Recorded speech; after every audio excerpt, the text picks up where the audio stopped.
Bienvenue à notre programme désormais régulier, le podcast Les Plumes Conscientes. Notre objectif, promouvoir la littérature et le goût de la lecture. Si ce n'est pas encore fait, activez la cloche de notification et abonnez-vous sur tous nos réseaux sociaux pour ne rien rater de nos futures publications.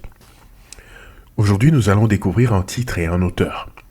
D'abord l'auteur, Godefroy Moinin-Boiteau. Ensuite le titre, un roman, La Maison des Merveilles.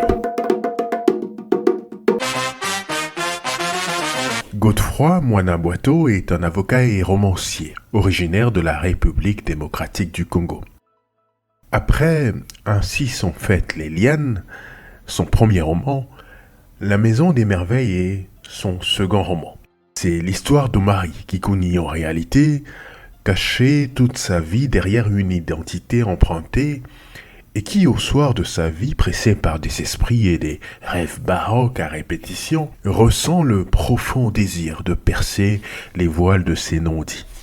Omari, un personnage si caractéristique de l'Afrique profonde, dont la richesse et la progéniture acquise à prix d'or risquent de voler en éclats si par malheur il venait à passer l'arme à gauche. Son fils, Abdallah, non marié, unique rejetant, mâle parmi tant de filles après la mort de ses deux autres fils, qui le prive de tout espoir de progéniture, a décidé d'intégrer l'armée et s'apprête à mener une expédition au Congo.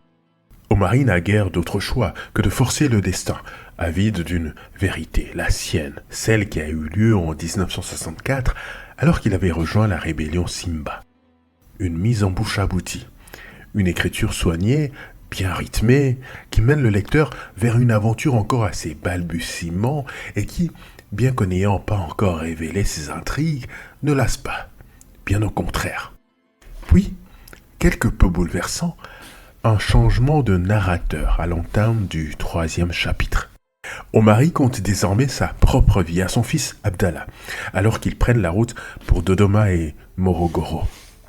Chemin faisant, il lui raconte la mort de son père, et aussi celle de sa mère 6 mois plus tard, comme l'épisode de son recueillement par son oncle Isségué, le chef de poste intérimaire de Ouamouzimou, qui jouait des coudes avec les membres du conseil pour orchestrer la résistance face au rebelle Simba, allant jusqu'à convoquer les services des féticheurs. Un récit captivant, à faire quelque peu oublier le malaise du changement dans la narration dans une sorte d'omniscience qui, pour certains lecteurs, limite le récit à la seule perception du personnage principal, faisant ainsi perdre au lecteur la possibilité d'exploiter les opinions d'autres personnages, en l'occurrence Abdallah, et limitant quelque peu l'intrigue. Pourtant, c'est une écriture empreinte de poésie et d'audace lorsque l'auteur, par la voix d'Omari, décrit le trémoussement de Mwamini, la plus jeune des féticheuses, oscillant entre douceur et âpreté ensorcelante. Voici pour vous un petit extrait. Pagne autour des hanches, Mwamini, la plus jeune des féticheuses, se trémoussait, avec une grâce telle que, sans raison évidente, nous finissions tous par la contempler avec une étrange commisération. Dans sa gestuelle, elle était candide, d'une souplesse si fascinante qu'en la voyant se déhancher, on en venait à douter de l'existence même de ses articulations. Je crois qu'en dansant, Mwamini se débarrassait de ses os, se régénérer, tel un papillon prenant son envol et oubliant qu'à peine plus tôt, il n'était qu'une vile chenille.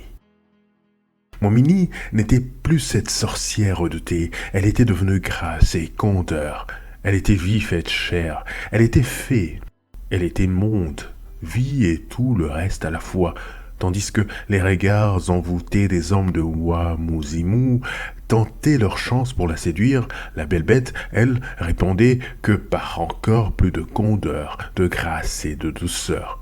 Mais qu'est-ce donc que cela ? Les batteurs la suivaient, ralentissant à leur gré la cadence de leur tam-tam pour synchroniser le rythme au pas de la jeune femme. Et la voilà qui ralentissait jusqu'à l'arythmie. Ou presque. Je ne sais pas. Les tambours, eux-mêmes, en arrivaient à se taire, tant Mwamini s'était figé. Mais Était-ce seulement de l'immobilité? Rien d'elle ne bougeait. Moimini était en apesanteur. Seule sa hanche opérait des tours lents et cadencés. Nous la suivions du regard, les yeux grands ouverts, évitant de cligner de peur de perdre une seule fraction de cette vision rare. Plus rien ne comptait, hormis cette sculpture mobile qui était devenue Moimini. Et puis, au moment même où nous nous apprêtions à succomber à son envoûtement, prête à nous abandonner à cette étrange étreinte immobile, voilà qu'elle reprenait la cadence. Lentement d'abord, puis de plus en plus vite. Élévateur, comme happé par la sorcière qu'elle redevenait tout à coup, obéissant à une injonction inaudible, intensifiait le rythme. Et Moimi, en un instant, perdait toute sa candeur, et sa grâce, et sa jouvence. La voilà qui s'illuminait et se répandait de nouveau tout entière dans un mouvement sulfureux, entraînant non seulement ses membres, mais toute sa assistance. Nous pouvions la voir s'approcher dangereusement du grand feu, telle qu'elle ne faisait plus qu'un avec la flamme, et elle plongeait dedans. Elle se tenait maintenant au cœur du brasier, ses pieds foulant les flammes, et elle dansait à en mourir, et nous étions morts, ou presque. Les tambours retentissaient de plus belle, et les cris montaient dans la foule médusée. Moimini se trémoussait encore et encore, sans se brûler, comme si le feu lui obéissait et son corps consumait le feu. La même dextérité de sa plume s'invite dans la bataille de Kitutu, où Ramazani se frotte aux rebelles, transportés par les pouvoirs de Monganga, que des balles atteindront, sonnant alors le glas de la déroute de ces hommes. La description des croyances ancestrales est un régal, une mise à jour d'un débat séculaire sur les croyances animistes qui influencent encore aujourd'hui et façonnent la vie de millions de personnes à travers le monde. Comme dans un aveu aussi difficile que nécessaire, il y a cet épisode bouleversant où un mari est confronté à la disparition de sa fiancée, enlevée par les rebelles. À la cheval de Troie, s'enrôlant dans les rangs des rebelles et s'exposant ainsi à une mort avant la lettre, il n'a qu'une idée en tête, la retrouver. À la maison des merveilles, Abdallah perce enfin l'énigme que son père tenait à lui révéler. Une vie longtemps cachée, une nationalité tanzanienne obtenue avec son compère Kiuyu pour fuir la traque dont faisaient l'objet les anciens rebelles lumumbistes après la victoire de l'armée Mobutu et Kasavubu. Une mère, Khadija, qui n'est autre que Zainabo, la fiancée pour laquelle il s'est engagé dans la rébellion après son enlèvement et à qui il doit sa richesse. Ce livre dont la fin est tragique est un vibrant écho à un phénomène encore d'actualité, la quête impérialiste autour du contrôle des richesses du Congo déjà à l'agonie. Une quête derrière laquelle chacun se range, convaincu ou sceptique, passionné ou rebelle, communiste ou impérialiste. Une quête mettant en cause des traîtres et des nationalistes.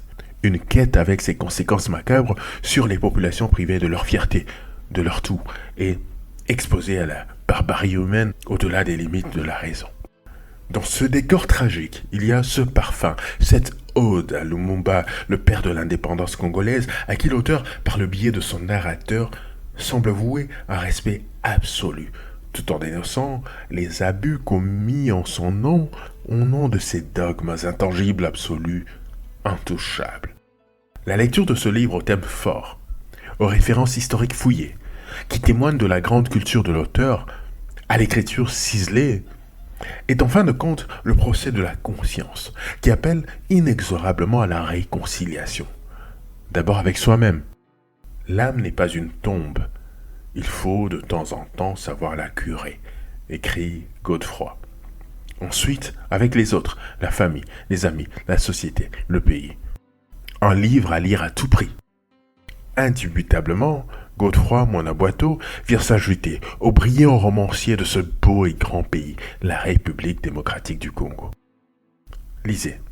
Lisez encore et lisez toujours. La lecture est un régal pour l'âme et un délice pour l'esprit. Elle participe à l'accomplissement de l'individu et de la société.